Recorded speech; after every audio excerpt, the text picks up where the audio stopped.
Hey everyone, welcome back to my channel knowledge on tips. तो आज हम करेंगे जेनेटिक्स एंड इवोल्यूशन यूनिट का फर्स्ट चैप्टर जो कि है principle of inheritance and variation. ठीक है, ये जो हमारा लेक्चर रहेगा ये बिल्कुल एनसीईआरटी लाइन बाय लाइन रहेगा।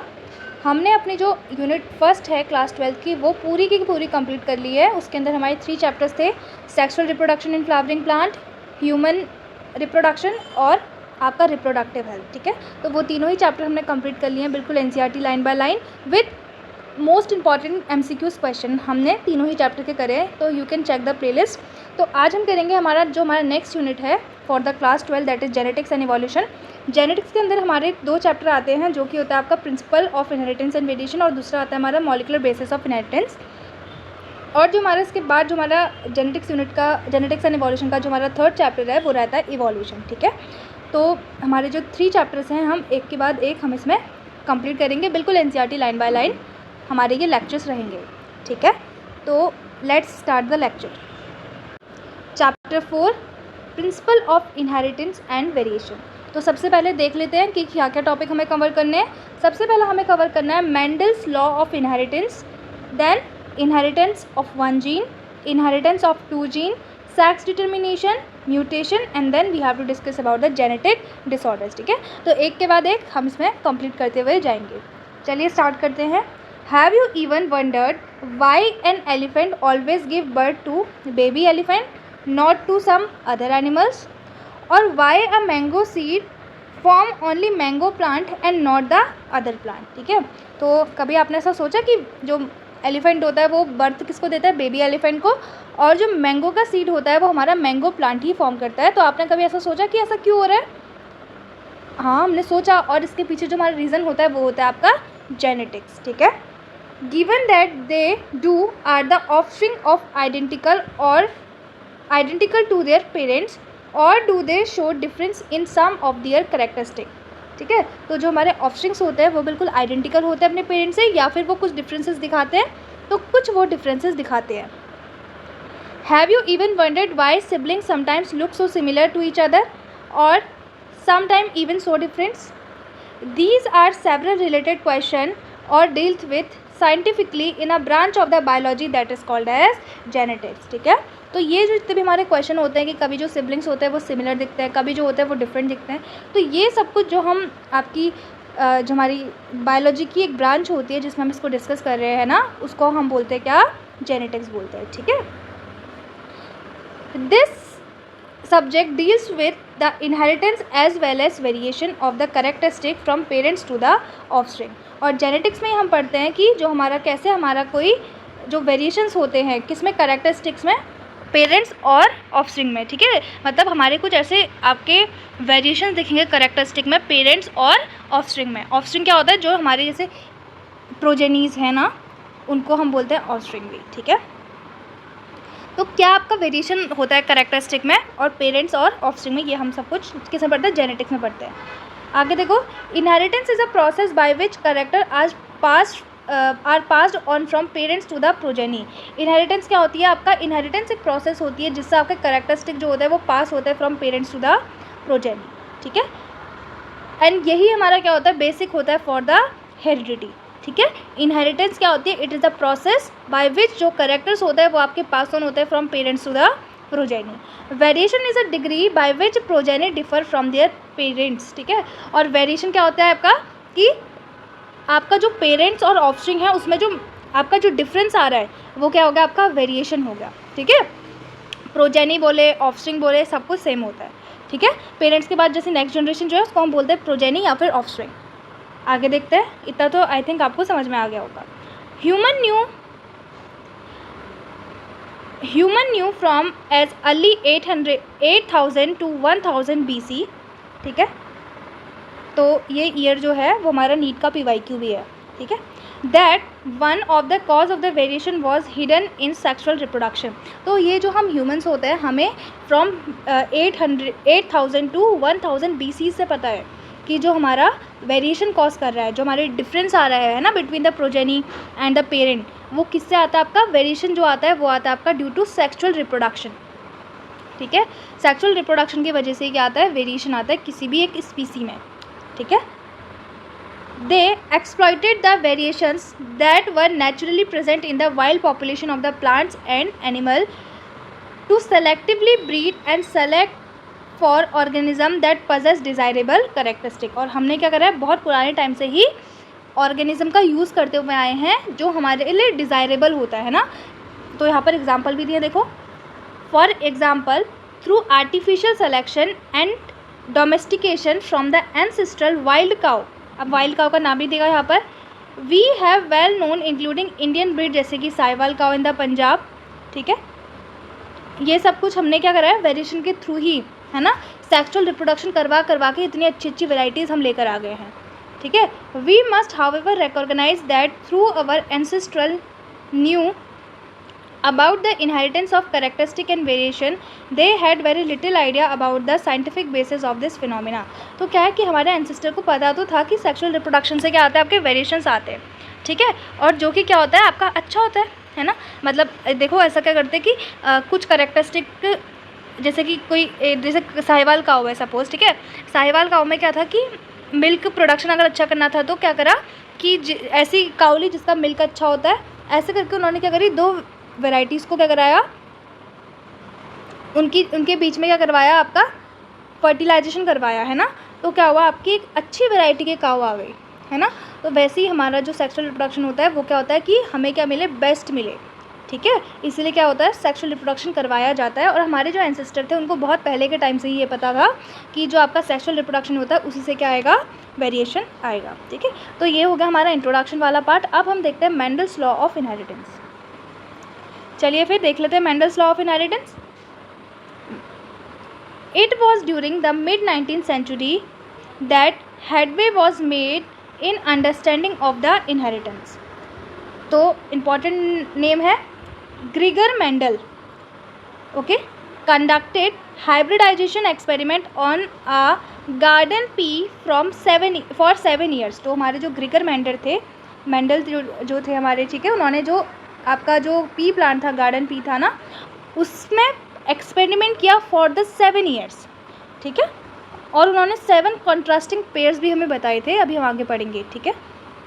तो जो हमारे ग्रीगर मेंडल थे उन्होंने आपका एक्सपेरिमेंट, हाइब्रिडाइजेशन एक्सपेरिमेंट जो थे वो परफॉर्म किए थे, किसमें, पी प्लांट में। कितने ईयर्स के लिए, 7 years के लिए। और कौन सी ईयर तक, 1856 to 1863, ठीक है। And propose the law of inheritance in a living organism. और जो लॉ ऑफ इनहेरिटेंस थे वो भी किसने दिए थे, आपके ग्रीगर मेंडल ने ही दिए थे, ठीक है। During Mendel's investigations into inheritance pattern, it was for the first time that statistical analysis and mathematical logics were applied to the problems in the biology, ठीक है। तो जो हमारे मेंडल्स थे ना, जब उन्होंने स्टडी करा, एक्सपेरिमेंट करना स्टार्ट किया, तो वो ऐसे पहले इंसान थे, ठीक है, जिन्होंने क्या करे, आपका स्टैटिकल एनालिसिस और मैथमेटिकल टूल्स का यूज़ किया, ठीक है। बायोलॉजी में उन्होंने जो हमारे थे उन्होंने मैथमेटिकल टूल का यूज़ किया, जो हमारे किसने किया था, ग्रीगर मेंडल ने, he was the first one, ठीक है। His experiment had a large sampling size which gave greater credibility to the data that he collected, ठीक है। तो उनके जो एक्सपेरिमेंट थे उनका बहुत ही लार्ज सैम्पलिंग साइज था, ठीक है। तो इसीलिए उनका जो डेटा वो कलेक्ट कर रहे थे वो क्या था, मतलब बहुत ही एक मतलब एक्यूरेट टाइप का उनका जो डेटा था वो था, ठीक है। Also the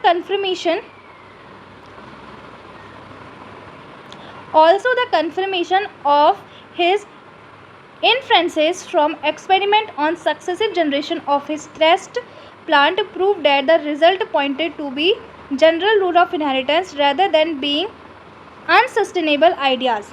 Mendel investigated characters in a pea plant that were manifested as two opposite traits। तो उन्होंने क्या करे, आपके कुछ हमारे करेक्टरिस्टिक्स निकाले, ठीक है। हमारे क्या निकाले, उन्होंने कुछ करेक्टरिस्टिक निकाले गार्डन के पी के प्लांट में, और उससे उन्होंने देखा कि क्या है, कुछ अपोजिट आपके ट्रेट्स उन्होंने उसमें देखे कि क्या क्या अपोजिट ट्रेट्स आ रहे हैं, ठीक है।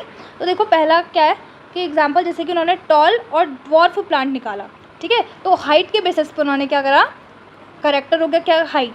अब जो हाइट के जो कॉन्ट्रास्टिंग करेक्टर्स थे वो क्या थे, आपका एक हमारा टॉलनेस और एक हमारा ड्वार्फ प्लांट, ठीक है, ओके। तो ये क्या हो गए, हमारे जो करेक्टर्स थे उसमें क्या आ रहे थे, आपके दो अपोजिट आपके ट्रेट्स देखने को मिल रहे थे। जैसे कि एक टॉल हाइट हो गई, एक शॉर्ट हाइट का प्लांट हो गया, जिसको उन्होंने बोला ड्वार्फ। आगे देखो, येलो एंड ग्रीन सीड। अब सीड का जो बेसिस था, कलर का बेसिस पे सीड का जो कलर था वो कैसा है, उसके बेसिस पे येलो और ग्रीन सीड थी। ठीक है, अभी हम और करेक्टरिस्टिक भी पढ़ेंगे। ठीक है, तो पहले आगे देख लेते हैं क्या लिखा है। This allowed him to set up the basic framework of rule governing inheritance which was expanded on the later scientist to account for all the diverse nature observed and complexities inherited to them. ठीक है, तो ये सब कुछ उन्होंने बताया था। अब जो उन्होंने आपके कॉन्ट्रास्टिंग करेक्टरिस्टिक बताए थे, है ना, 7 पेयर ऑफ कॉन्ट्रास्टिंग करेक्टर, पहले मैं आपको वो बता देती हूँ। थोड़ा सा ये वाला जो पार्ट रहता है वो थोड़ा सा बोरिंग रहता है, इसके बाद वाला पार्ट जो है वो अच्छा है। तो आप लोग को लेकिन पढ़ना ज़रूर है। ठीक है, एनसीईआरटी तो क्या कर सकते हैं, है ना, तो क्वेश्चन तो यहाँ से भी आ सकता है और यहाँ से आता भी है कि जो हमारे कॉन्ट्रास्टिंग करेक्टर्स थे वो क्या थे, है ना, ऐसे करके यहाँ से क्वेश्चन आता है। तो उसके लिए आपको एनसीईआरटी पूरी अच्छे से आनी चाहिए, इसीलिए मैं कुछ भी नहीं छोड़ रही हूँ। ओके, तो फिर हम इसको पढ़ लेते हैं। तो बिल्कुल बोर नहीं होना है, बिल्कुल एक्टिव होकर बैठना है। ठीक है, तो चलिए मैं पहले आपको कॉन्ट्रास्टिंग करेक्टर्स बताती हूँ। जल्दी से इधर आ जाओ, इस डायग्राम में देखो। अब देखो ये करेक्टरिस्टिक्स क्या क्या है, जैसे कि करेक्टर्स क्या हो गया उसका, जैसे कि सीड का शेप कैसा है, ठीक है, सीड का कलर कैसा है, फ्लावर का कलर कैसा है, पॉट का शेप कैसा है, पॉट का कलर कैसा है, फ्लावर का पोजीशन, ये आपको लर्न कर लेना है। ठीक है, स्टेम हाइट। ठीक है, तो देखो क्या क्या, sheet shape, sheet colour, flower colour, pot shape, pot colour, flower का पोजीशन कैसा है और हाइट। ठीक है, हाइट तो मेरे ख्याल से आप लोग को लर्न हो जाता है। तो ये 7 कॉन्ट्रास्टिंग करेक्टर है, sheet shape, sheet colour, flower colour, pot shape, pot colour और हाइट। और एक और क्या बचा, ओके फ्लावर कलर बचा, flower position, okay flower position बच गया था। ठीक है, तो ये आपको लर्न होना चाहिए। अब देखो डोमिनेंट ट्रेट और रिसेसिव। डोमिनेंट क्या होता है, जो अपने को एक्सप्रेस करता है ना, जैसे क्लास में क्या होता है कि अब ऐसा क्या है कि सपोज़ क्या है कि आपके पास क्या है, 2 टॉपर बच्चे हैं ना, आपके पास 2 टॉपर बच्चे हैं और क्या है, थोड़े से लोग और बच्चे क्या है, थोड़े से एवरेज है। तो क्या होता है, टॉपर जो होता है हमेशा अपने को डोमिनेट करता रहता है कि यस मैम आज टेस्ट लो, ऐसे करके वो डोमिनेट करता है, जिसकी वजह से जो और बच्चे होते हैं वो क्या हो जाते हैं, नहीं बोल पाते उनके सामने, है ना। तो वैसे ही वो क्या हो गया, रिसेसिव हो गए। तो डोमिनेंट क्या हो गया कि जो अपने को डोमिनेट कर पाता है कि हाँ मैम, टॉपर ने बोला कि यार टेस्ट लेना है तो मैम लेगी टेस्ट। ठीक है, और रिसेसिव वालों ने बोला जिस दिन कि मैम टेस्ट लेना है, टॉपर ने बोला मैम नहीं लेना, तो मैम क्या कर देगी, नो आज कोई टेस्ट नहीं होगा। ठीक है, तो ऐसा हो जाता है डोमिनेंट और रिसेसिव वाले में। ठीक है, डोमिनेंट वाले बच्चे ने जो कहा कि मैम आज टेस्ट नहीं लेगा क्योंकि मैंने पढ़ा नहीं, तो मैम ने बोल दिया कि ठीक है आज टेस्ट नहीं लेते हैं, जबकि रिसेसिव वालों ने पढ़ा, है ना, और जो एवरेज बच्चे वो पढ़ कर आए हैं लेकिन टॉपर से नहीं पढ़ा, तो इसलिए मैम ने बोला कि नहीं आज टेस्ट नहीं होगा। क्या करते हैं वो, डोमिनेट करते हैं ना हमारी क्लास में। तो वैसा ही ऐसे हो जाता है कि जो टॉपर्स होते हैं उनकी सब सुन लेते हैं और जो एवरेज बच्चे होते हैं उनकी नहीं सुनते, है ना। तो ऐसे करके जो डिस्क्रिमिनेशन हमारी टीचर कर देती हैं, तो वहीं पर हमारा डोमिनेंट और रिसेसिव वाला कॉन्सेप्ट हम समझ सकते हैं। ठीक है, तो देखो जो डोमिनेट ट्रेट्स होते हैं वो क्या करते हैं, अपने को डोमिनेट करते हैं, है ना। तो मतलब क्या करते हैं, जो रिसेसिव वालों को उनको दबा देते हैं। जैसे कि डोमिनेट ट्रेट क्या है, जैसे सीट शेप में क्या है, आपका राउंड शेप है उसका। ठीक है, और आपका जो रिसेसिव ट्रेट क्या है कि वो व्रिंकल्ड होता है ना, सिकुड़ा हुआ। उसके बाद कलर देखो, जो सीट का होता है वो कैसा होता है आपका, येलो, और रिसेसिव में कैसा होता है हमारा, ग्रीन। ओके, ये लर्न करना है अच्छे से। फ्लावर का कलर वॉयलेट जो होता है वो हमारा डोमिनेटिंग होता है, वाइट जो होता है वो रिसेसिव होता है। पॉट का शेप जो होता है वो full is the dominating and constructed is the recessive. Pot colour green is the dominating and yellow is the recessive. उसके बाद फ्लावर की पोजीशन देखोगे तो वो क्या होती है, एक्सियल वाली डोमिनेटिंग होती है और टर्मिनल वाली कैसी होती है आपकी, रिसेसिव होती है। ठीक है, और टॉल तो आपको पता ही, अभी हमने पढ़ा भी था, tall is the dominating one and dwarf is the recessive one. ठीक है, तो these are the 7 pair of contrasting trait in a pea plant studied by the Mendel. तो ये हमारे क्या होता है, 7 पेयर ऑफ कॉन्ट्रास्टिंग ट्रेट्स होते हैं पी प्लांट के लिए। ठीक है, तो हमें याद कर लेना है, ये हमारे लिए बहुत इंपॉर्टेंट होता है। ठीक है, चलिए अब हम इसके आगे का पैराग्राफ स्टार्ट करते हैं। Mendel conducted such artificial pollination, cross pollination experiments using several true breeding lines. तो ये आता है कि जो मेंडल थे उन्होंने क्या यूज़ की थी, तो उन्होंने ट्रू ब्रीडिंग लाइन यूज़ करी थी। ठीक है, ये हमारा आता है कि क्या यूज़ किया था उन्होंने, तो मेंडल यूजेस, उन्होंने जो अपना एक्सपेरिमेंट था उसमें true breeding P lines use करी थी उन्होंने, तो ये याद रखना। ठीक है, ये क्वेश्चन भी आता है। A true breeding line is one that having an undergone continuous self pollination showing the stable trait inherited and expression for the several years। तो ट्रू ब्रीडिंग लाइन ही हमारे मेंडल ने यूज़ करी थी। और ट्रू ब्रीडिंग लाइन क्या होती है, जिसका कॉन्टीन्यूस आपका सेल्फ पॉलिनेशन होते हुए आया होता है। ठीक है, लेकिन उसके जो ट्रेट्स हैं वो क्या रहे हैं, कांस्टेंट रहे हैं, मतलब चेंज नहीं हुए, उनको हम बोलते हैं ट्रू ब्रीडिंग लाइन, ठीक है। जैसे कि कोई प्लांट था वो आपका सेल्फ पॉलिनेशन करते करते मतलब टॉल वाला था, तो मतलब सेल्फ पॉलिनेशन किया, और हमेशा उसकी जो ट्रू ब्रीडिंग लाइन है बहुत जनरेशन टू जनरेशन क्या आई हैं, टॉल ही आती रही हैं, स्टेबल रही हैं, उनको हम बोलते हैं ट्रू ब्रीडिंग लाइन। तो मेंडल ने हमारी ट्रू ब्रीडिंग लाइन का ही यूज़ किया था।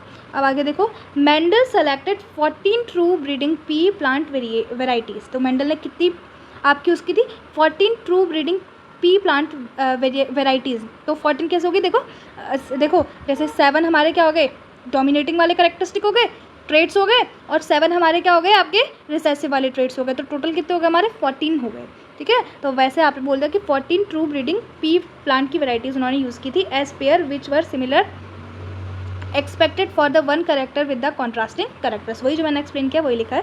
सम of the contrasting traits select were smooth and wrinkle seed, ठीक है।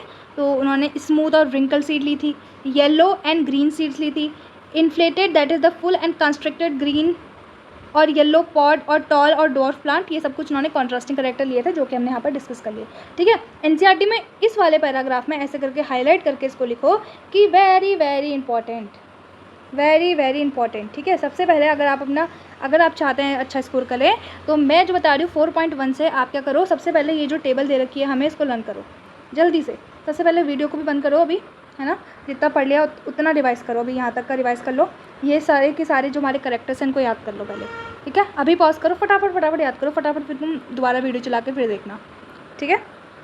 चलो अब हम आगे बढ़ते हैं। अब आगे क्या दिया है देख लेते हैं। आगे फिर से हमें यही दिया है, हमारा 4.1 जो है फिर यहाँ पर कंप्लीट भी हो जाएगा।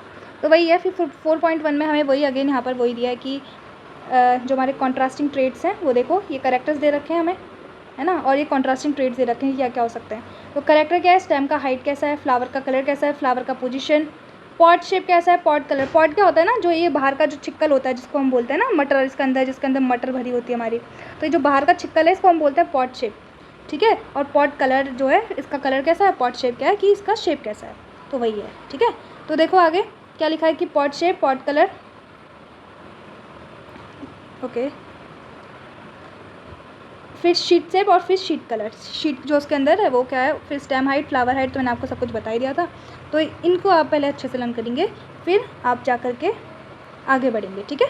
फिर आप 4.2 में आएंगे, पहले इसको लर्न कीजिए, बिना इसको लर्न करे कोई फ़ायदा नहीं होगा आपको देखने का। तो देख लेना इनको अच्छे से लर्न कर लेना। जब तक आप इनको लर्न ना करो तब तक आप आगे मत बढ़ना। कॉपी में भी लिख लो एक बार अच्छे से, ठीक है। स्टेम की हाइट कैसी हो सकती है आपकी, टॉल हो सकती है, डॉर्फ हो सकती है। अगर टॉल होगी तो कैसा होगा वो, डोमिनेटिंग होगा, डॉर्फ होगा तो कैसा होगा, रिसेसिव होगा। वैसे ही फ्लावर का कलर कैसा हो सकता है, वॉयलेट हो सकता है और वाइट हो सकता है। वॉयलेट होगा तो डोमिनेटिंग, वाइट होगा तो रिसेसिव। फ्लावर का पोजीशन एक्सियल मतलब क्या होता है, जब आपका जो प्लांट है ना उसमें फ्लावर ऐसे ऐसे आ रहे हो साइड में। और टर्मिनेटिंग क्या होता है, जब ऐसे यहाँ पर ऊपर आ रहा होता है फ्लावर ऐसे करके टर्मिनेट कर जाता है। एक्सियल में क्या होता है, साइड से आते रहते हैं। और टर्मिनल में ऐसे करके टॉप में आ जाता है जब हमारा जो फ्लावर है ना पी प्लांट में, तो उसको हम बोलते हैं टर्मिनल, ठीक है। इन्फ्लेटेड और कंस्ट्रक्टेड, इन्फ्लेटेड मतलब क्या है, मटर का जो छिक्कल है वो आपका फूला हुआ है ना, अच्छा सा फूला हुआ है। कंस्ट्रक्टेड में क्या है कि ऐसे चपट गया है पूरा ऐसे करके, ठीक है, वो हो गया हमारा इन्फ्लेटेड और कंस्ट्रक्टेड। उसके बाद देखो येलो और ग्रीन, येलो राउंड और रिंकल्ड हो गया, नहीं इन्फ्लेटेड और कंस्ट्रक्टेड। फिर ग्रीन और येलो हो सकता है। पॉट का कलर अगर ग्रीन होगा तो डोमिनेटिंग और अगर येलो होगा तो रिसेसिव, ठीक है। सीड का शेप राउंड और रिंकल और सीड का कलर येलो एंड ग्रीन, ठीक है। तो ये सब कुछ आपको अच्छे से याद कर लेना है। आई होप कि आपको इतना समझ में आ गया होगा। अब हम स्टार्ट करेंगे अपना topic 4.2 that is the inheritance of one gene, ठीक है। Inheritance of one gene. Let us take the example of one such hybridization experiment carried out by Mendel when he crossed tall and dwarf pea plant to study the inheritance of one gene, ठीक है। तो सबसे पहले inheritance of one gene का मतलब क्या होता है, सिर्फ हम एक ही करेक्टर को स्टडी करेंगे, ठीक है। मतलब एक करेक्टर को स्टडी करना मतलब या तो हम बस प्लांट की टॉलनेस को पढ़ रहे हैं, है ना, या तो हम सिर्फ प्लांट की कलर को पढ़ रहे हैं, या सिर्फ फ्लावर की पोजीशन को पढ़ रहे हैं। ये मतलब क्या है कि एक ही हम जीन को यहाँ पर पढ़ेंगे, मतलब एक ही करेक्टर को पढ़ेंगे, और उसके ही जो हमारे दो कॉन्ट्रास्टिंग करेक्टर होंगे that is tallness and dwarfness, उनके बीच में हम क्रॉस करा रहे हैं, that is the inheritance of one gene, ठीक है। सबसे पहले इतना समझ में आना चाहिए। फिर हम नेक्स्ट हम पढ़ेंगे इनहेरिटेंस ऑफ टू जीन, तो वहाँ पर हम आपके दो करेक्टर्स पढ़ेंगे, ठीक है। या एक हमारे जैसे हाइट हो गया और दूसरा हमारा क्या हो गया, शेप हो गया। तो दो करेक्टर्स वहाँ पर हमने स्टडी कर लिए। लेकिन अभी हम पढ़ेंगे सिर्फ एक करेक्टर, ठीक है, और वो हम पढ़ेंगे यहाँ पर टॉलनेस वाला, ठीक है। तो देखो क्या लिखा है कि plant to study the inheritance of the one gene. तो हमें क्या देखना है कि जो प्लांट है वो टॉल और डॉर्फ है, हमने मेंडल ने जो एक्सपेरिमेंट कराया था वही वाला देखेंगे। तो उन्होंने क्या करा, देखो, he collected the seed produce as the result of the cross and gave them to generate plant of the first hybrid generation. This generation is called as filial or F1 generation. Mendel observed that all the F1 progeny plant were tall, like one of its parent. None of them were dwarf. ठीक है, तो देखो यहाँ पर Mendel ने सबसे पहले क्या करा, उन्होंने आपका हाइब्रिडाइजेशन करवाया, ठीक है। तो उन्होंने क्या करा, एक आपका टॉल प्लांट लिया, एक डॉर्फ प्लांट लिया, ठीक है। अभी मैं ये एक्सपेरिमेंट बिल्कुल डिटेल में समझाऊंगी, बिल्कुल कंफ्यूज मत हो, बिल्कुल भी कंफ्यूज मत हो। एक बार मेरा थ्योरी वाला पोर्शन कंप्लीट होने दो, फिर मैं आपको अच्छे से समझाऊंगी इसको, ठीक है। तो सबसे पहले सुन लो कि क्या हुआ कि आपके पास जो हमारे मेंडल थे, देखो मैंने आपको बताया एक टॉल एक डॉर्फ है ना, दो हमारे क्या हो गए कॉन्ट्रास्टिंग ट्रेड्स हमने लिए, मेंडल ने लिए, और उन्होंने क्या करा, इन दोनों की क्रॉसिंग करवाई, ठीक है। अभी बताऊँगी सब कुछ कि क्रॉसिंग कैसे करवाते हैं, वो भी सिखाऊँगी। तो इन्होंने जब इनका क्रॉस करवाया तो उन्होंने देखा कि जो हमारे प्रोजेनी आई, जिसको उन्होंने बोला F1 जनरेशन, फीलियल प्रोजेनी या फिर फीलियल जनरेशन हम इसको बोल सकते हैं, ठीक है। तो ये फीलियल जनरेशन या फिर फीलियल प्रोजेनी जो थी वो उसमें सबके सब कैसे आए, आपके टॉल आए। उन्होंने देखा कि यार मैंने तो क्रॉस डॉर्फ से भी कराया था, लेकिन आ तो सब टॉल गए। तो उन्होंने फिर क्या करा, जो हमारी प्रोजेनी आई ना F1 वाली, फिर उसका भी एक और बार क्रॉस कराया। फिर तब उन्होंने देखा कि जो हमारी F2 जनरेशन है उसमें हमारा है ना, एक जो था वो हमारा डॉर्फ निकला आउट ऑफ 4। ये भी हम अभी देखेंगे एक्सपेरिमेंट, पहले मुझे टॉपिक कंप्लीट करने दो पूरा, ठीक है। He made similar observation for other pair of the trade. तो उन्होंने टॉलनेस के लिए जैसे करा, वैसे ही हमारे जो अदर ट्रेड्स थे उनके लिए भी ऐसे ही करा। उन्होंने सब में यही ऑब्जर्व किया कि जो हमारा डोमिनेटिंग वाला पार्ट था ना, वही हमारा F1 जनरेशन में दिख रहा था, जो रिसेसिव वाला था वो तो F1 में दिख ही नहीं रहा था। He found that F1 always resembled either one of the parents and that the trait of the other parents were not seen in them. तो उन्होंने यहाँ से कंक्लूजन निकाला कि जो F1 हमारी प्रोजेनी होगी है ना, उसमें जो हमारे प्रोजेनीज होंगे वो बिल्कुल आपके क्या होंगे, आपके वन ऑफ द पेरेंट्स के जैसे होंगे, ठीक है। जो हमारा एक पेरेंट होगा उसके जैसी हमारी जो F1 वाली प्रोजेनी है वो आएगी, ठीक है। दूसरे वाले पेरेंट्स के जैसे कोई भी कैरेक्टरिस्टिक हमें नहीं देखने को मिलेंगे, ऐसा उन्होंने बोला। Mendel then self-pollinated the tall F1 plant and to his surprise found that in the filial generation, that is filial F2 generation, मतलब F2 देखो filial generation 1 मतलब F1 जनरेशन, ठीक है, पहली जनरेशन। जब उन्होंने पहले पेरेंट्स लिए दो, उनको क्रॉस कराया, हमारे पास क्या है, आपका F1 जनरेशन आई। जो हमारी F1 जनरेशन है, अब जब उन्होंने उसका सेल्फ पॉलिनेशन कराया तो अब हमारी जो आएगी F2 जनरेशन, जिसको आप बोलोगे filial 2 जनरेशन, ठीक है, या फिर फीलियल 2 प्रोजेनी। Some of the offspring were dwarf, उसमें से उन्होंने क्या देखा कि कुछ ऑफस्प्रिंग जो हैं वो क्या हैं, डॉर्फ हैं, ठीक है। The characteristic that was not seen in the F1 generation was now express this proportion of the plant that were dwarf were 1/4 of the F2 while 3/4 of the F2 were toll. तो देखो इन्होंने क्या देखा, जो आपके F2 generation के हमारे जो आए हैं ना प्रोजेनी जो आई है, उसमें जो 1/4 ऑफ द प्लांट हैं वो कैसे हैं, आपके डॉर्फ हैं, मतलब रिसेसिव कैरेक्टरिस्टिक को दिखा रहे हैं, डॉर्फ हैं, है ना। और जो हमारे 3/4 थे F2 जनरेशन में, F1 में तो सारे के सारे टॉल हो गए, उसमें तो कोई डॉर्फ दिखाई नहीं। लेकिन जब उन्होंने F2 जनरेशन करी, मतलब जो F1 जनरेशन का क्रॉस करवाया, अभी दिखाऊंगी मैं आपको क्रॉस करते हैं, बिल्कुल कंफ्यूज मत हो कैसे करते हैं क्रॉस, अभी सिखाऊंगी, ठीक है। तो जब उन्होंने F2 जनरेशन को देखा तो उन्होंने देखा कि जो हमारी 1/4 जो हमारी F2 के प्लांट्स हैं, है ना, वो कैसे हैं, डॉर्फ हैं, और जो हमारे 3/4 ऑफ द F2 जनरेशन जो है वो कैसे हैं, आपके टॉल हैं, ठीक है। The tall and the dwarf were identical to the parent type and did not show any blending, that is the offspring were either tall or dwarf, none of them were inter between the height. तो उन्होंने क्या यहाँ से conclusion बताया कि जो हमारे F2 generation के जो हमारे प्लांट्स थे, या तो वो कैसे थे, टॉल थे, या वो कैसे थे, डॉर्फ थे। मतलब डॉर्फ मतलब क्या, छोटा होना, ठीक है, या तो वो टॉल थे या फिर वो डॉर्फ थे। तो उन्होंने यहाँ से बताया कि जो हमारे प्लांट, जो हमारी जो प्रोजेनीज आ रही हैं, ये क्या है, कोई ब्लेंडिंग शो नहीं कर रही हैं। क्यों उन्होंने ऐसा बोला, क्योंकि हमें कोई भी ऐसा इंटरमीडिएट हाइट का नहीं मिला, मतलब बीच वाली हाइट का नहीं मिला, ठीक है, या तो टॉल ही मिले थे या तो डॉर्फ ही मिले थे, ऐसा नहीं था कि कोई बीच वाली हाइट का था। तो यहाँ से उन्होंने बताया कि कोई भी ब्लेंडिंग नहीं हो रही है हमारे ट्रेट्स में, ठीक है। Similar result were observe with the other trait that he study. तो सेम जैसे उन्होंने टॉलनेस, मैंने हाइट के लिए बताया ना आपको, जैसे जो हमारा हाइट वाला करेक्टरिस्टिक है, हाइट वाले करेक्टरिस्टिक में हमारे दो कॉन्ट्रास्टिंग ट्रेट्स हैं, एक आपका डॉर्फ और एक आपका टॉल। तो दोनों को उन्होंने पढ़ा। वैसे ही जैसे हमारा क्या है कि अब अगर आपका फ्लावर पोजीशन का उन्होंने लिया कि एक्सियल और टर्मिनल, तो उन्होंने क्या देखा कि एक्सियल वाला जो F2 में है वो 3/4 फॉर्म होता है, और जो टर्मिनल वाला है जो कि रिसेसिव वाला होता है वो आपका 1/4 फॉर्म होता है। तो सब में यही कंक्लूजन आया, सेम टू सेम, ठीक है। एक एक करके पढ़ा, क्योंकि हम यहाँ पे पढ़ रहे हैं इनहेरिटेंस ऑफ वन जीन, तो उन्होंने एक एक करके सबको स्टडी किया और सब में सेम ही कंक्लूजन आया, ठीक है। Only one of the parent trait was express in the F1 generation. F1 generation में सिर्फ एक ही पेरेंट का ट्रेट आ रहा था, और कौन सा वाला आ रहा था, जो कि डोमिनेटिंग था, वही वाला आ रहा था।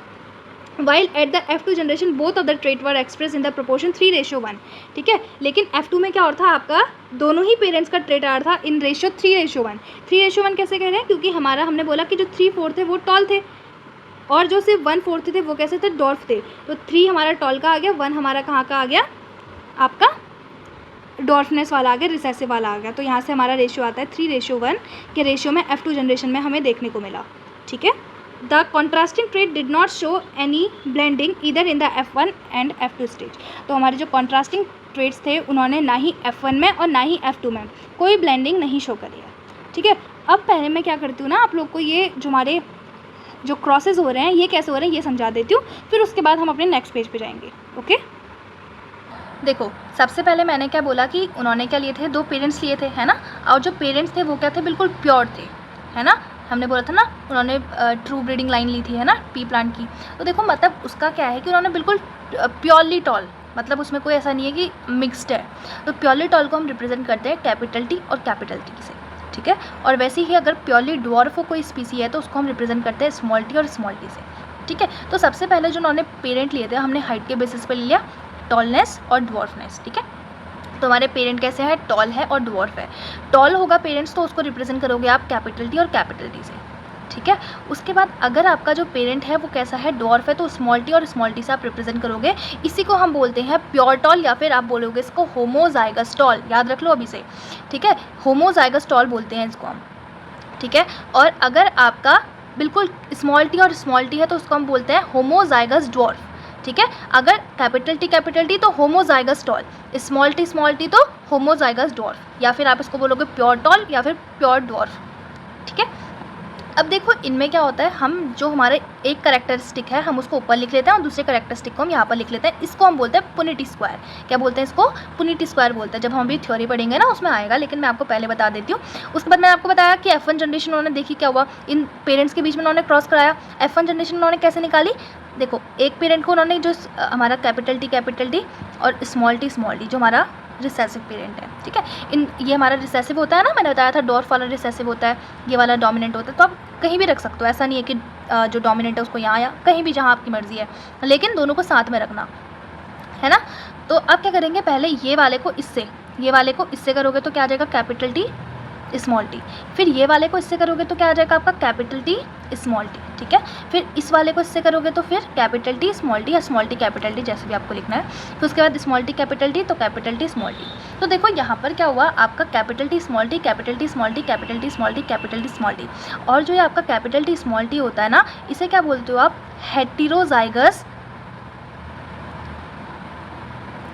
हेटेरोजाइगस टॉल बोलते हैं इसको, ठीक है। क्योंकि ये प्योर टॉल नहीं है ना, इसमें क्योंकि हमारे ड्वार्फ वाला एलील भी आ रहा है, तो हम इसको बिल्कुल हेटेरोजाइगस, इसको हम प्योर टॉल, होमोजाइगस टॉल नहीं बोल सकते। होमोजाइगस टॉल तभी बोलते हैं जब दोनों ही कैपिटल T है, मतलब प्योर टॉल है।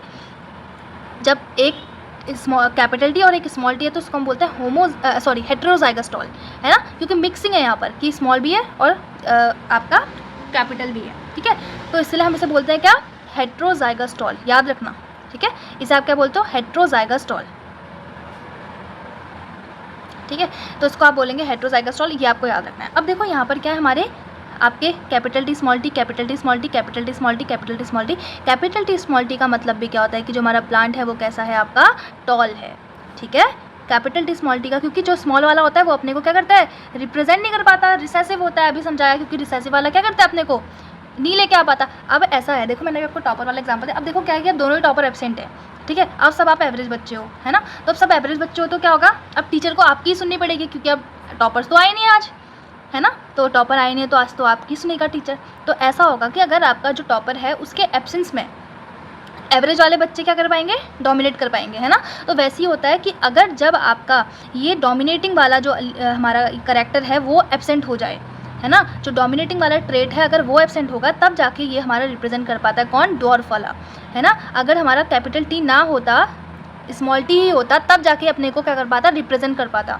अगर ये क्या होगा, एब्सेंट होगा। अगर ये प्रेजेंट होगा तो फिर ये अपने को नहीं कर पाएगा, तो तब कौन करेगा, डोमिनेट यही करेगा। इसलिए सब क्या है, आपके टॉल हैं। तो उन्होंने देखा कि F1 जनरेशन में तो क्या है, सारे के सारे टॉल ही हैं, कोई आपका जो स्मॉल वाला है वो तो दिखाई नहीं।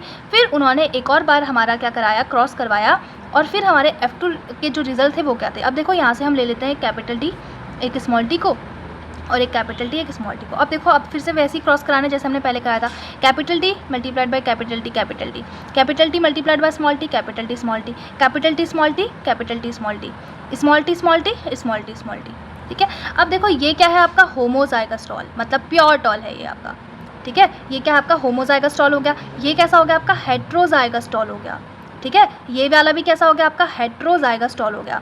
और ये वाला कैसा हो गया आपका, होमोजाइगस डॉर्फ। ये तो अपने को होमोजाइगस कंडीशन में ही एक्सप्रेस कर पाएगा, अदरवाइज ये नहीं कर पाएगा। ये होमोजाइगस क्या है आपका, डॉर्फ है। ठीक है, ये सारे क्या है आपके टॉल हैं। ओके, तो देखो इसीलिए हमने बोला था कि जो F2 जनरेशन है उसमें जो रेशियो है वो क्या आता है आपका 3:1 आता है ना। क्योंकि 3 आपके कैसे हैं, टॉल है, एक आपका होमोजाइगस है और 2 आपके हेट्रोजाइगस हैं। ठीक है, ठीक है, एक आपका कैसा है, होमोजाइगस है, और 2 कैसा आपका हेट्रोजाइगस है, और ये तो आपका कैसा है, डॉर्फी है। ठीक है, तो ये हमारा इसका जो रेशियो है वो 3:1। और फ्रैक्शन में अगर कोई पूछे तो टॉल कितने हैं आपके, देख कर बताओ, तो टॉल कितने हैं आपके, 3/4 फ्रैक्शन, क्योंकि टोटल 4 और कितने टॉल हैं ये इतने, और डॉर्फ का फ्रैक्शन पूछेगा तो 1/4। तो यहाँ से हमारा ये आपका आ जाता है। ठीक है, यहाँ से हमारा ये आ जाता है। तो देखो एक और चीज़ बता देती हूँ यहीं पर ही, एक होता है आपका फिनोटाइप और एक होता है आपका जीनोटाइप। ठीक है, अभी हम थ्योरी में पढ़ेंगे तो ईजी रहेगा, अभी यहाँ पर ही एक्सप्लेन कर देती हूँ। एक होता है आपका जीनोटाइप। ठीक है, फिनोटाइप क्या होता है, आउटर अपीयरेंस से देख के बता रहे हो, और जीनोटाइप क्या है, हम उसके जेनेटिक लेवल पे जा करके बताएंगे। फिनोटाइप क्या है कि बाहर से देख करके बता रहे हो कि कौन कैसा है। ठीक है, जीनोटाइप क्या है कि उसके एकदम जीन के लेवल पे जा करके बात कर रहे हैं। अब देखो इसमें भी हमारा क्या होता है, इसमें पूछेगा कि आपका बताओ कि फिनोटाइप क्या होता है F2 जनरेशन के लिए। तो चलो, जो फिनोटाइप होता है वो क्या है, फिजिकल अपीयरेंस। बस आपको काउंट करना है कि कितने आपके टॉल हैं, तो कितने टॉल हैं, 1 2 3, 3 आपके टॉल हैं और 1 आपका डॉर्फ है। तो इसका जो फिनोटाइप है, क्या फिनोटाइप है, वो कितना हो जाता है आपका 3:1, 3 टॉल और 1 डॉर्फ। जीनोटाइप में क्या है, जेनेटिक लेवल पे जा करके। अब देखो वो इसमें हम homozygous tall, heterozygous tall or dwarf को सबको अलग अलग। तो देखो इसमें हमें क्या लिखना पड़ता है कि आपके जो प्योर टॉल है, दैट इज होमोजाइगस टॉल, वो कितने हैं, वो सिर्फ 1 है। उसके बाद हेट्रोजाइगस टॉल कितने हैं आपके, 2 हैं। उसके बाद आपका डॉर्फ कितना है, सिर्फ 1 है। तो फिर हमारा जो जीनोटिपिक रेशियो होता है F2 जनरेशन के लिए वो कितना हो जाता है, 1:2:1। ठीक है, तो यही हमारा होता है फिनोटाइप और यही होता है जीनोटाइप। ठीक है, आई होप कि आपको क्रॉस करना कैसे करते हैं ये समझ में आ गया होगा। फिनोटाइप और जीनोटाइप में डिफरेंस समझ में आ गया होगा। फिनोटाइप तो बस कितने आपके टॉल है, फिजिकल बाहर से देख रहे हैं, गिन रहे हैं, 3 टॉल है तो 3, और डॉर्फ कितना है, 1 तो 1। ठीक है, अब यहाँ पर जीनोटाइप हम जेनेटिक लेवल पे जा रहे हैं कि कितने आपके प्योरली टॉल हैं, कितने आपके हेट्रोजाइगस टॉल है और कितने आपके होमोजाइगस डॉर्फ हैं। तो उसको जब हमने देखा तो 1:2:1 आया हमारा क्या, जीनोटाइप। ठीक है, आई होप कि आपको इतना समझ में आ गया होगा। अब हम अपना आगे का पोर्शन स्टार्ट करते हैं। तो चलिए अब हम स्टार्ट करते हैं अपना अगेन थ्योरी वाला पोर्शन। तो देखो पहले यहाँ पर जो हमारा एक्सपेरिमेंट था ना वो यहाँ पर भी दिखाया हुआ है, तो पहले यहाँ पर से पढ़ लो। देखो diagrammatic representation of monohybrid cross. ठीक है, तो जो हमारा इनहेरिटेंस ऑफ 1 जीन है ना उसको हम मोनोहाइब्रिड क्रॉस बोलते हैं। आपको पता होगा कि मोनो मतलब क्या होता है, 1। ठीक है, क्योंकि हम यहाँ पर 1 ही करेक्टर के जो हमारे कॉन्ट्रास्टिंग ट्रेड्स हैं उनका जो क्रॉस है वो करवा रहे हैं, इसको हम बोलते हैं मोनोहाइब्रिड क्रॉस। ठीक है, अभी हम बाद में पढ़ेंगे आपका इनहेरिटेंस ऑफ 2 जीन, तो हम उसमें बोलेंगे कि आपका डाईहाइब्रिड क्रॉस हो रहा है। ठीक है, तो आपको याद रखना है कि इनहेरिटेंस ऑफ 1 जीन बोले या फिर मोनोहाइब्रिड क्रॉस कराने को बोले वो आपका सेम होता है। ठीक है, और डाईहाइब्रिड क्रॉस और इनहेरिटेंस ऑफ 2 जीन जो होता है वो सेम होता है। ठीक है, तो देखो कैसे कैसे हुआ, तो जैसे मैंने आपको बताया था सेम वैसे ही है। तो सबसे पहले क्या थे, हमारे पास पेरेंट थे, एक था टॉल और एक था डॉर्फ, और मैंने आपको बताया capital T capital T capital T sorry small T, है ना। उसके बाद जब हमने इसका क्रॉस कराया तो हमारी जो F1 जनरेशन है उसमें हमें क्या मिला, हमें उसमें मिला है दोनों टॉल मिले। ठीक है, कैसे टॉल मिले थे, होमोजाइगस टॉल मिले थे, है ना।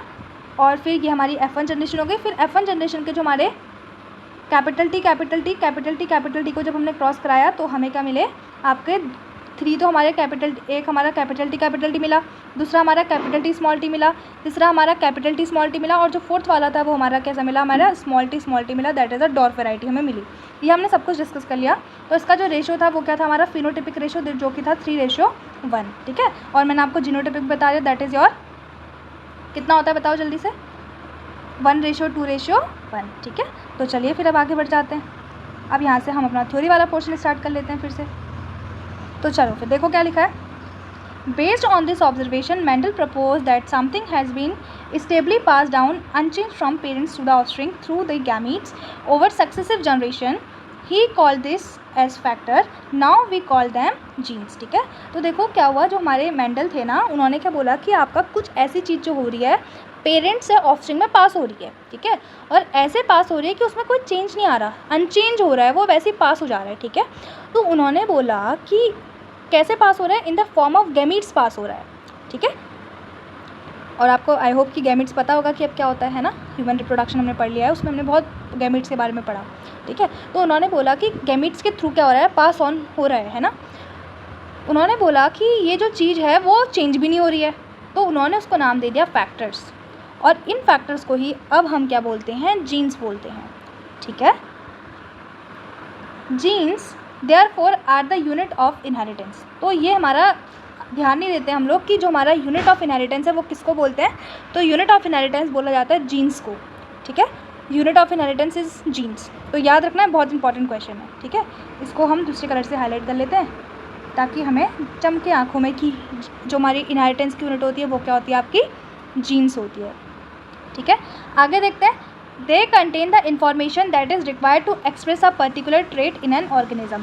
और जो हमारी जीन्स होते हैं ना, है ना, तो वही हमारे क्या करते हैं, आपके इंफॉर्मेशन कंटेन करते हैं ताकि कोई एक पर्टिकुलर ट्रेट है ऑर्गेनिज्म में वो क्या हो, एक्सप्रेस हो पाए, ठीक है। जैसे कि आप थोड़े लंबे हैं तो हमारा कौन सा वाला जीन है, टॉलनेस वाला जो हमारा जीन है वो आपका एक्सप्रेस हुआ है ना। हमारा जो है थोड़ा सा डार्क या फिर ब्राइट कलर है तो वो किसके वजह से, हमारे जीन्स की वजह से। हमारा जो ब्राइट जो इसका डार्क कलर है उसमें जो हमारा डार्क वाला जीन होगा वो आपका एक्सप्रेस हुआ है, और जिसमें ब्राइट कलर है उसमें क्या हुआ कि जो ब्राइट वाला जीन है वो एक्सप्रेस हुआ, ठीक है। कुछ शॉर्ट हाइटेड होते हैं तो उनमें जो आपका शॉर्ट हाइट वाला जो जीन होगा वो आपका एक्सप्रेस हो गया, ठीक है।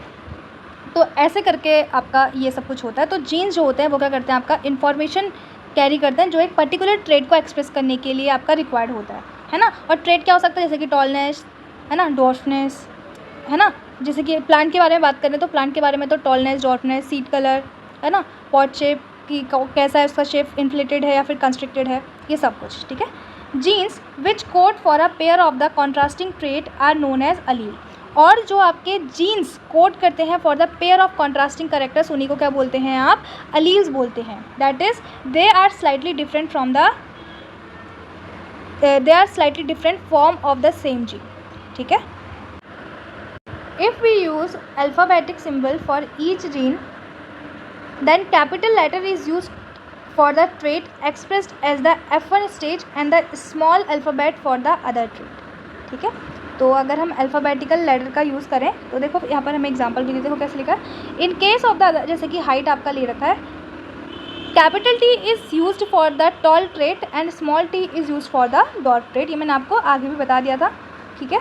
तो जो हमारा कैपिटल टी है टॉलनेस के लिए, ये मतलब दोनों हाइट के लिए रिप्रेजेंट कर रहे हैं, लेकिन टॉलनेस के लिए आप कैपिटल टी को रिप्रेजेंट करते हो, और अगर डॉर्फनेस है तो हम स्मॉल टी को रिप्रेजेंट करते हैं, ठीक है।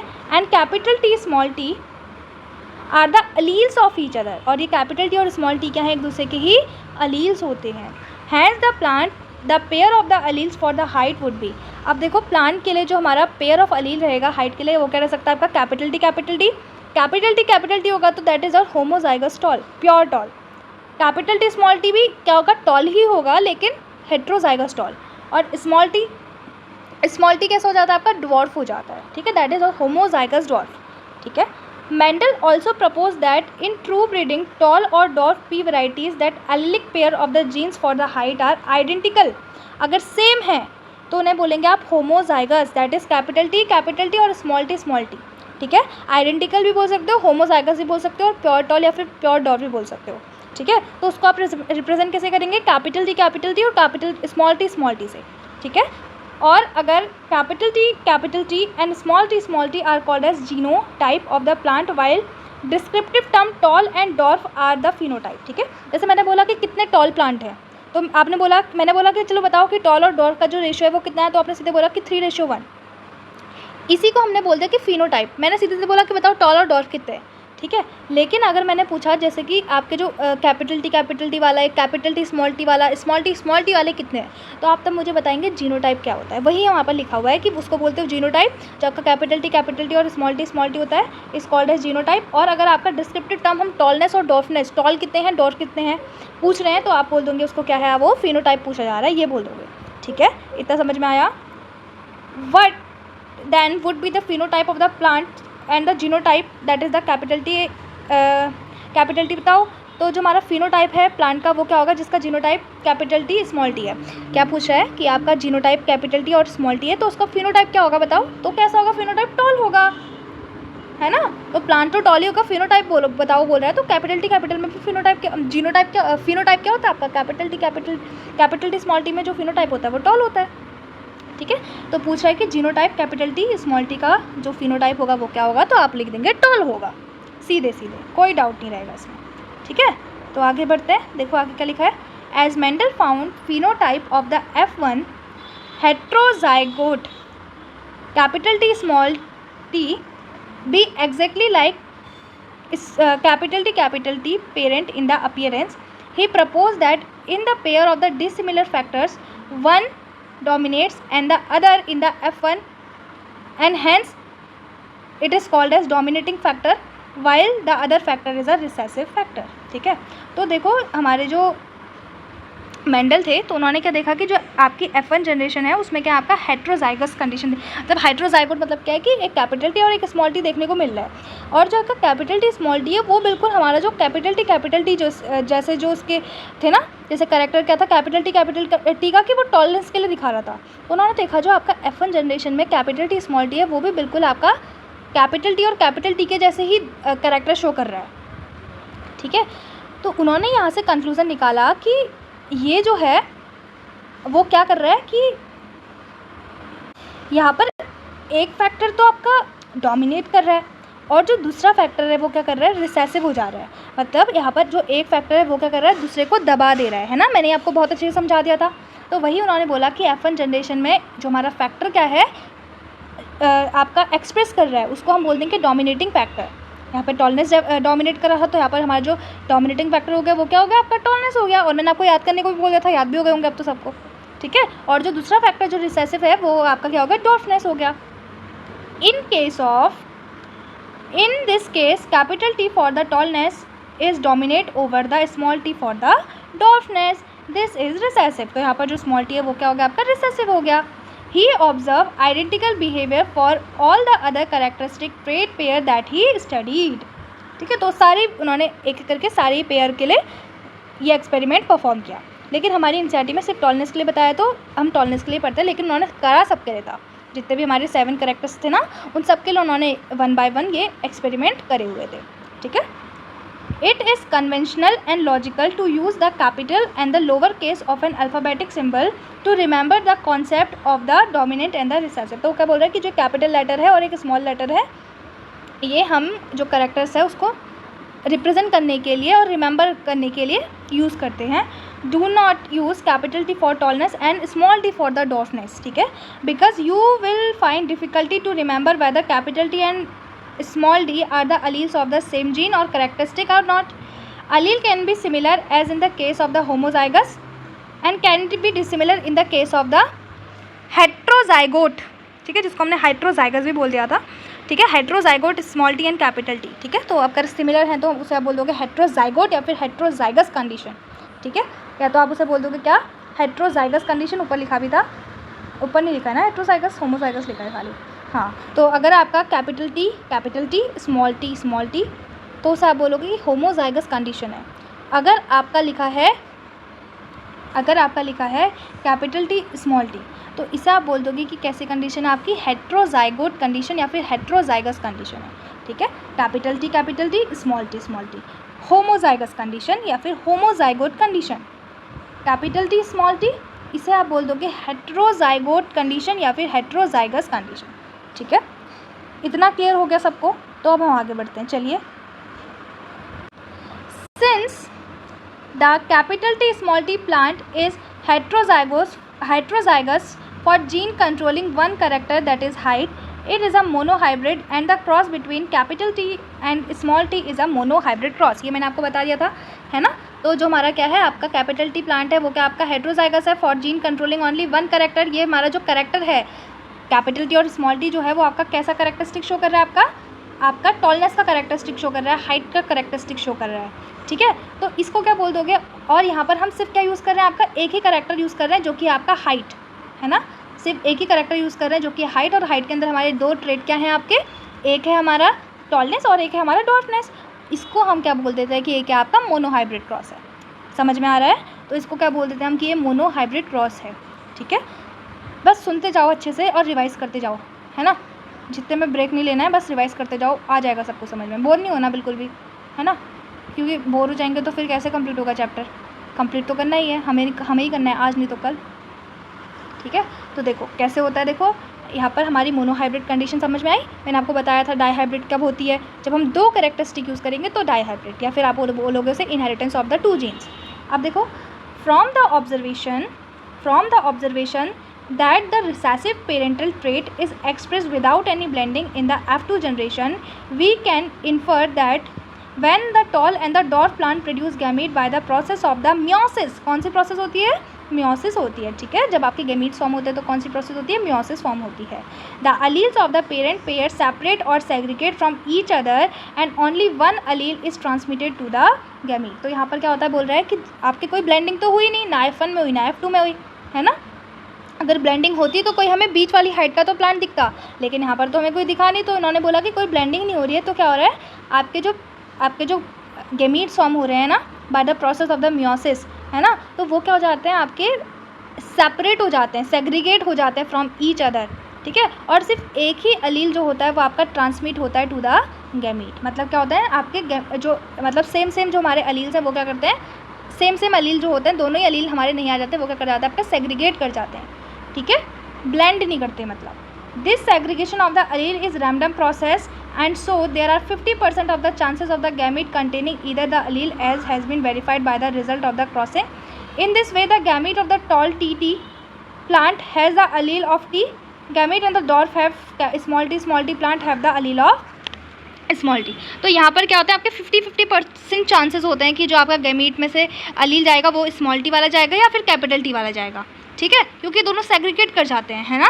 तो इसमें होता है कि ये मिक्स तो नहीं करते, अगर मिक्स कर जाएंगे तो फिर क्या हो जाएगी, आपकी ब्लेंडिंग हो जाएगी। तो क्या होता है, या तो आपका कैपिटल टी वाला ही जाता है या तो आपका स्मॉल टी वाला ही जाता है। और फिर जब ये गैमीट फ्यूज़ होते हैं, अगर कैपिटल टी होगा तो आपका अगर टी होगा तो ये टॉलनेस को रिप्रेजेंट करता है, अगर स्मॉल टी होगा तो ये आपका अलील जो होगा स्मॉल टी वाला डॉर्फनेस को रिप्रेजेंट करेगा। देखो क्या लिखा है, during fertilization of two alleles capital T from one parent से through the pollen and small t from the other parent then through the egg are united to produce the zygote. ठीक है, तो देखो क्या लिखा है, अगर आपका फर्टिलाइजेशन हुआ दो अलील का, ठीक है, हमने बोला कि एक पेरेंट से आपका क्या आया, कैपिटल T आया, सपोज मेल वाले से आया, थ्रू पोलन बोला है ना, तो पोलन कहाँ पर होते हैं, हमारे मेल गैमीट होता है पोलन। ठीक है, तो कैपिटल T हमारा कहाँ से आया, मेल पेरेंट से आया, and small t from the other parent, है ना, स्मॉल t आया दूसरे पेरेंट से। अब जो हमारा then through the egg are united to the produce the zygote, अब क्या होगा हमारा, दे विल कंबाइन और वो क्या बनाएंगे, जाइगोट आएगा। एक पेरेंट से क्या आया है, कैपिटल T आया है, दूसरे पेरेंट से क्या आया है, स्मॉल t आया है, तो क्या बन जाएगा यहाँ पर, capital T and small t। तो ये हेट्रोजाइगस कंडीशन होती है। ठीक है, इसको क्या बोलोगे आप, हेट्रोजाइगस टॉल। ठीक है, that has one capital T allele and one small t allele. In other words, the hybrid has capital T small t. Since this hybrid contain allele which express contrasting trait, the plant are heterozygous। ठीक है, तो यहाँ पर क्या है, आपके contrasting express करते हैं contrasting traits को, और यही हमारी क्या होती है, heterozygous condition होती है। I hope you understand this। अब देखो आगे क्या लिखा है,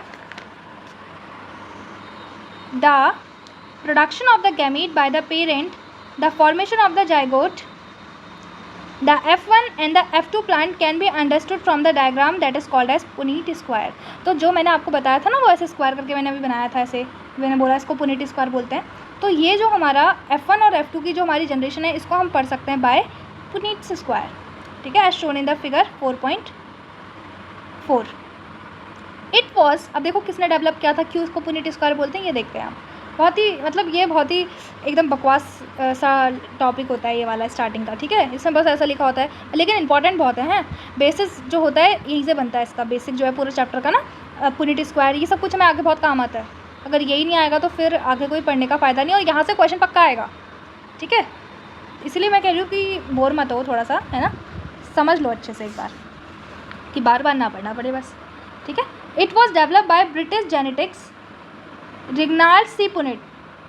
It is a graphical representation to calculate the probability of all the possible genotype of the offspring in a genetic cross, ठीक है। तो हम यहाँ पर मेनली इसको आपका जो जीनोटाइप होता है उसको जानने के लिए ये पुनीट स्क्वायर का यूज़ करते हैं। और बनाते कैसे, ये भी मैंने आपको बताया था। बनाया कैसे था, आपका रिगनाल्ड सी पुनेट ने बनाया था, जो कि ब्रिटिश के जेनेटिक्स थे, ठीक है। The possible gamete are return on 2 sides, usually the top row and the left column, ठीक है। तो top row and the left वाले कॉलम में हम इसको लिखते हैं, यही यहाँ पर लिखा हुआ है ना। अब मैंने आपको दिखाया भी था कि ऊपर लिख रहे थे, फिर यहाँ पर लिख रहे थे, तो वही लिखा है कि टॉप रो और लेफ्ट कॉलम में हम इसको लिखते हैं। All possible combination are represented in the box below in the square which generates a square output form, ठीक है। तो उसके बाद हम स्क्वायर बनाते हैं और स्क्वायर से हमारा क्या आता है, आउटपुट आता है। तो देखो सबसे पहला हमारा क्या दिया है आपको, ये पेरेंट है, क्या है ये आपके पेरेंट हैं, ठीक है। आपका टॉल पेरेंट, आपका डॉर्फ पेरेंट, हमने इनके बीच में क्या कराया, आपका क्रॉस कराया। तो हमारे सारे कैसे बने, आपके हेट्रोजाइगस टॉल पेरेंट आए इन द F1 जनरेशन, ये क्या आपकी फीलियल जनरेशन 1, ठीक है। तो ये F1 जनरेशन है। उसके बाद हमने यहाँ से एक कैपिटल टी और कैपिटल टी स्मॉल टी की सेल्फिंग कराई। जब इनकी हमने सेल्फिंग कराई, ये वाला इसके साथ, ये वाला इसके साथ, ये वाला इसके साथ और फिर ये वाला इसके साथ मिल करके हमारा क्या आया, कैपिटल टी आया, फिर कैपिटल टी स्मॉल टी आया, फिर कैपिटल टी स्मॉल टी आया, फिर स्मॉल टी आया।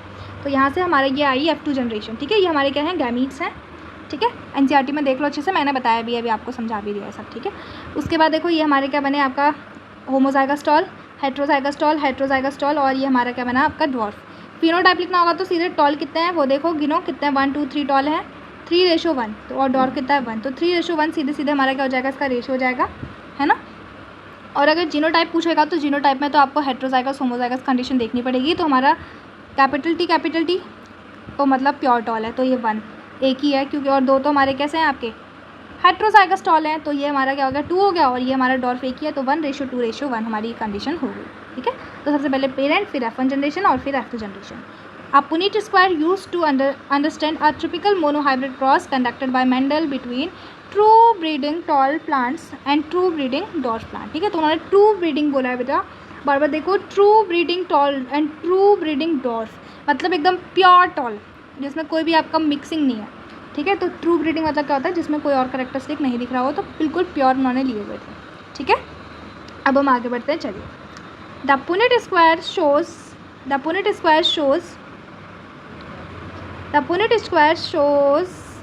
the parent tall capital T that is the male. यहाँ पर इन्होंने ऐसे दे दिया कि जो हमारा कैपिटल टी है वो मेल को रिप्रेजेंट कर रहा है, और जो आपका स्मॉल टी है वो आपका फीमेल को रिप्रेजेंट कर रहा है, ऐसे इन्होंने बता दिया, ठीक है। ऐसा नहीं है कि आपको यही लेना है ज़रूरी है, उन्होंने बस ऐसा एजम्पशन लिया है ना। तो आप कैपिटल टी जो है वो फीमेल को भी ले सकते हो, है ना। जिद पे मत अड़ जाना कि यार कैसे ले लिया कैपिटल टी मेल, क्यों नहीं लिया, ऐसा नहीं है, ठीक है। कुछ भी ले लो, तुम्हारी मर्जी है। आगे देखो, the gamete produce by them and the F1 capital T small T progeny, the F1 plant of the genotype capital T small T are self pollinated, the symbol this and this are use to denote female egg and the male pollen, ठीक है। तो जो ये वाला होता है ना, ये वाला तो फीमेल को रिप्रेजेंट करता है और ये वाला मेल को रिप्रेजेंट करता है, याद रखना, ठीक है। This is for the female and this is for the male, ठीक है। तो वह भी लिखा भी है यहाँ पर नीचे कि denote the female egg and the male pollen in the F1 generation respectively. The F1 plant of the genotype capital T small t when cell pollinated produce a gamete in the genotype capital T small t equal proportion, पूरा equal proportion था, सब इस capital T small t थे। सब यहाँ पर theory में लिख दिया है, वो जो हमने अभी समझा ना वो सब कुछ थ्योरी में लिख दिया। When the fertilization take place, the pollen grain of the genotype T has 50% chances of pollinated egg of the genotype capital T as well as the genotype small t. Also, the pollen grain of the genotype capital T has a 50% of the chances of pollinating egg of a genotype capital T as well as of the genotype small t. As a result, the random fertilization result in the zygote can be have a genotype. उसका genotype कैसा भी हो सकता है, capital भी हो सकता है, कैपिटल टी स्मॉल टी भी हो सकता है और स्मॉल टी भी हो सकता है. ठीक है. अब देखो आगे हमारा ये वाला पोर्शन भी थोड़ा सा मतलब टिपिकल लगता है, लेकिन मैं बहुत ईजी तरीके से समझाऊंगी तो नहीं लगेगा. ठीक है. तो देखो आगे क्या लिखा है. From the Punnett square it is easily seen that 1/4 of the random fertilization lead to capital T 1/2 lead to capital T small t, then again 1/4 lead to capital small T. ठीक है. तो ये हमें पता चल गया. ये तो मैंने दिखाई भी दिया था कि 1/4 जो है वो आपका कैपिटल टी मतलब प्योर टॉल है. ठीक है. और जो आपका 1/2 है वो आपका है कैपिटल टी और स्मॉल टी, और 1/4 जो है वो क्या है आपका स्मॉल टी है. ठीक है. तो ये जीनोटाइप से आया है. दो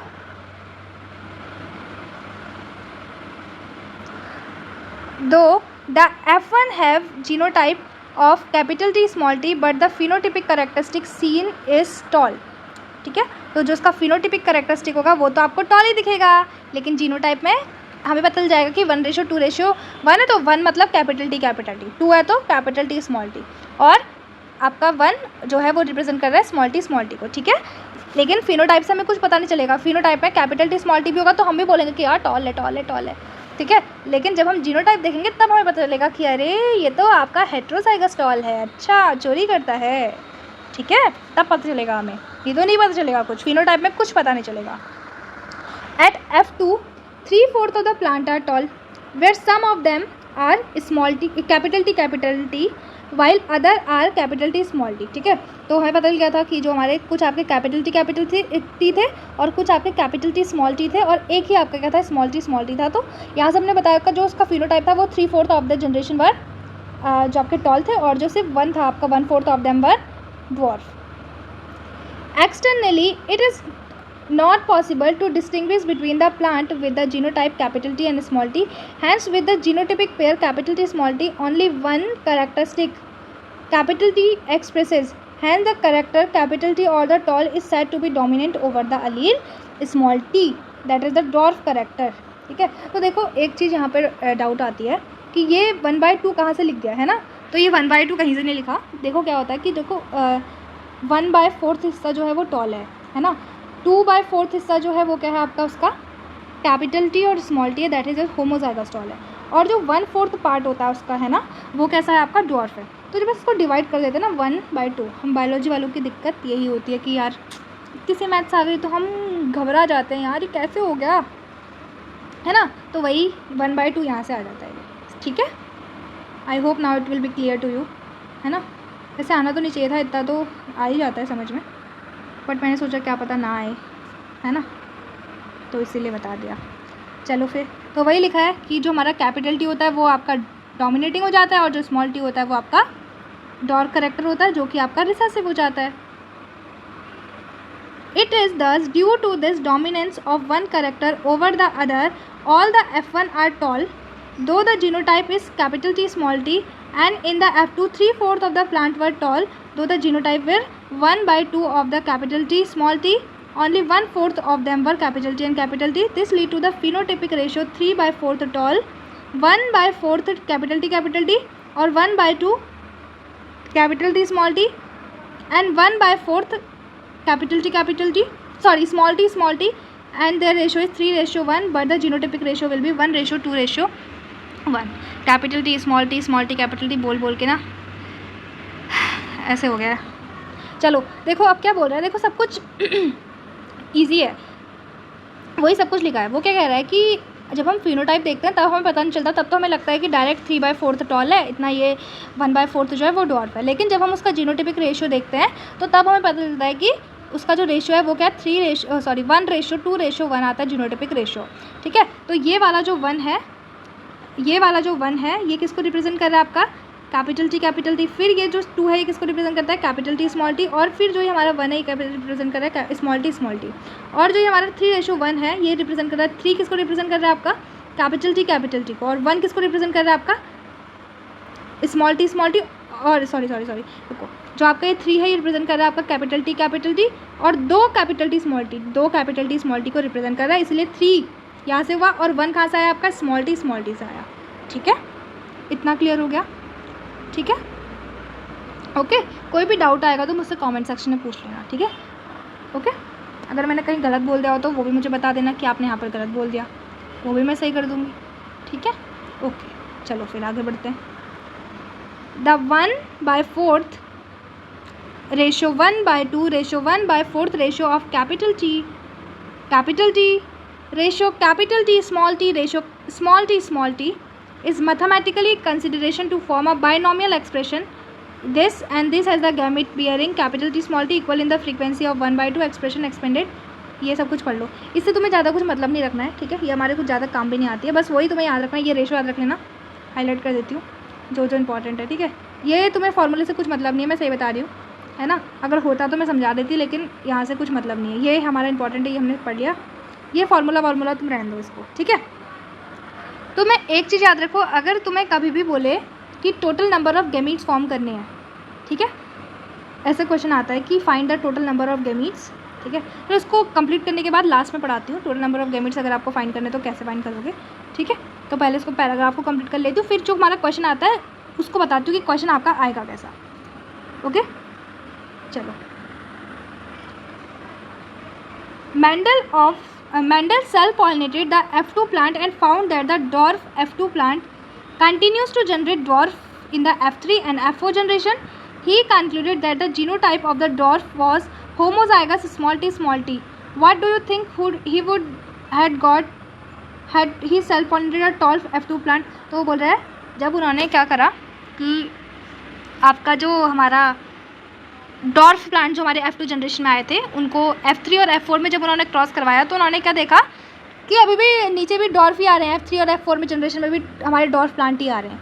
ठीक है, होमोजाइगस डॉर्फ ही आ रहे हैं। तो उन्होंने बोला हमसे कि F2 जनरेशन में अगर आप जो टॉल वाले प्लांट्स हैं उनका सेल्फ पॉलिनेशन कराएंगे तो क्या आएगा। ठीक है, तो ये हमसे यहाँ पर क्वेश्चन पूछा गया है। From the preceding paragraph it is clear that through the genotypic ratio can be calculated using the mathematical probability by simply looking at the phenotype of the dominant trait. It is not possible to know the genotype composition. ठीक है, तो देखो ये क्या है कि ये तो इजी है कि हम फिनोटाइप तो इजीली बता देंगे, देखेंगे और बता देंगे कि ये लंबा है, छोटा है, तो ये टॉल हो गया, डॉर्फ हो गया, इतना रेशो टॉल का, इतना रेशो डॉर्फ का। लेकिन जीनोटिपिक कॉम्पोजिशन बताना थोड़ा सा डिफिकल्ट हो जाता है हमारे लिए। ठीक है, that is for example whether a tall plant from F1 और F2 has capital T small t composition can not be predicted. ठीक है, तो अगर कोई हमारे पास टॉल प्लांट है F1 जनरेशन का, ठीक है, जैसे मैंने F1 जनरेशन बोली है ना, मेरे को पता है, जैसे मैंने सच में मैं अभी एग्जामिनेशन कर रही हूँ, है ना, एक्सपेरिमेंट्स करे मैंने, और मेरे पास हमारी F1 जनरेशन में सारे टॉल प्लांट आ गए, है ना। लेकिन मिलने यहाँ पर क्या कंक्लूड करना डिफिकल्ट हो जाएगा कि जो प्लांट है ये capital T pure tall homozygous tall है कि हेटेरोजाइगस टॉल है, ऐसा मेरे को बताना थोड़ा सा डिफिकल्ट हो जाएगा। लेकिन फिनोटाइपिक तो मैं इजीली बता दूंगी कि सारे टॉल हैं, लेकिन जीनोटाइप बताना मिलने क्या हो जाएगा, प्रिडिक्ट करना थोड़ा सा डिफिकल्ट हो जाएगा। ठीक है, therefore to determine the genotype of a tall plant at the F2 Mendel cross the tall plant of the F2 with the dwarf plant, this is called as test cross. और यही क्या होता है, हमारा जीनोटाइप फाइंड करना easy नहीं होता, तो मेंडल ने क्या करा, जीनोटाइप फाइंड करने के लिए मेंडल ने जो हमारा टॉल प्लांट था फ्रॉम द F2 जनरेशन उसको क्रॉस कराया विद द डॉर्फ प्लांट, और इसी को हम बोलते हैं टेस्ट क्रॉस। ठीक है, जब जो हमारा F2 वाला टॉल प्लांट है वो आपका डॉर्फ प्लांट के साथ जब उसका क्रॉस कराया जाएगा उसको हम बोलते हैं टेस्ट क्रॉस। ये आपको याद रखना है, इम्पॉर्टेंट है। ठीक है, in the typical test cross an organism pea plant here showing a dominating phenotype and whose genotype is to be determined is crossed with a recessive parent instead of self pollinating। तो इसमें क्या होता है, हम अपना जो plant है उसको आपका जो हमारा डोमिनेटिंग वाला फिनोटाइप है उसको जो है ना हमारे रिसेसिव वाले पेरेंट के साथ करा देते हैं क्रॉस। ठीक है, जो हमारा डोमिनेटिंग वाला फिनोटाइप है इन द F2 जनरेशन, उसको आप क्रॉस करा देते हो रिसेसिव वाले पेरेंट से instead of self pollination. Self pollination ना कराकर हम क्या करते हैं, हमारे जो रिसेसिव पेरेंट है ना डॉर्फ वाला, उसके साथ उसे क्रॉस करा देते हैं। फिर क्या होता है, the progeny of such cross can easily B analysed to predict the genotype of the test organism as shown in the figure 4.5. Show the result of a typical test cross whether violet color flower is dominant over the white color flower। तो यहाँ पर हमें figure 4.5 में दिखा भी रखा है, ठीक है, तो वहाँ पे आप देख भी सकते हो। तो क्या करा है इन्होंने कि जो हमारा डोमिनेंट जो हमारा मतलब जो हमारा करेक्टर था ना, फिनोटाइप था, उसको उन्होंने क्रॉस करा दिया किसके साथ, रिसेसिव वाले प्लांट के साथ, मतलब डॉर्फ प्लांट के साथ, और फिर बाद में उसका जीनोटाइप पता किया, जैसे कि हमारा फिगर में दिखा रखा है कि जो वायलेट वाला है वो क्या आपका डोमिनेंट है किसके ऊपर, वाइट वाले के साथ। ये हमें फिगर में भी दिखाया हुआ है, ठीक है। Using the Punnett square try to find out the nature of the offspring of the test cross, what will be the ratio. तो टेस्ट क्रॉस का जो हमारा बताना है आपको कैसे होंगे, तो वो आपको बताना है, ठीक है, और इनका जो रेशियो होगा वो कैसा होगा। और using the genotype of the cross can you give a general definition of the test cross. फिर उसके बाद आप क्या डेफिनेशन देने पाएंगे टेस्ट क्रॉस की, तो वो हमसे पूछा हुआ है, ठीक है। तो ये हमें सब कुछ पूछा हुआ है और यहाँ पर हमें ये फिगर दिखा रखा है कि diagrammatic representation of the test cross यहाँ पर से आप बता सकते हो, ठीक है।